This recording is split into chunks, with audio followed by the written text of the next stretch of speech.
Imagine owing $34 trillion and still getting invited to run the global economy.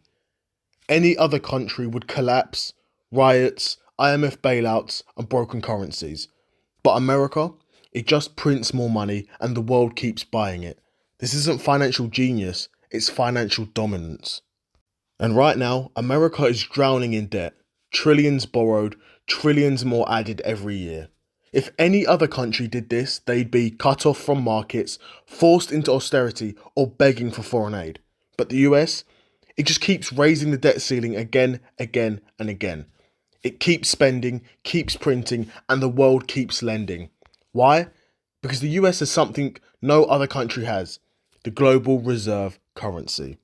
Now, over 80% of all global trade is done in dollars. Energy, commodities, debt, international loans, all settled in dollars. That means global demand for US dollars never stops because countries need it to pay for oil, corporations need it to trade, and central banks hoard it like gold. The world is addicted to the dollar and America is the dealer. That gives the US a power no one else has. It can borrow in its own currency, it can print what it owes, and it can never run out of money because it makes the money.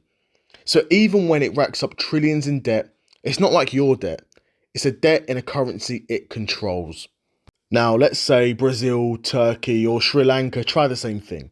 They rack up debt in dollars or euros, and then the market panics, their currencies collapse, inflation explodes, and foreign investors flee. Why? Because they can't print dollars. They owe money in someone else's currency. It's like taking out a mortgage in a foreign language and you can't control it. This is how dozens of countries are falling into debt traps, IMF bailouts, or full-blown currency collapse. But America, it's the house. It doesn't owe dollars to someone else, it creates them. But here's the paradox. America's debt is technically out of control, but its ability to service that debt is still 100% intact because it issues the currency. This creates a weird situation where the US can't go bankrupt in the traditional sense. The markets won't abandon the dollar because there's no replacement. And if inflation rises, the US can raise rates, slow the economy, and reset the game. It's a financial cheat code, and they know it. But there is a catch. And this system only works as long as the world believes in it. The dollar is powerful not because it's backed by gold, but because it's backed by trust. In the US, institutions, military power, and global influence. If that trust fades though, political chaos, de-dollarization efforts, or global loss of confidence will result.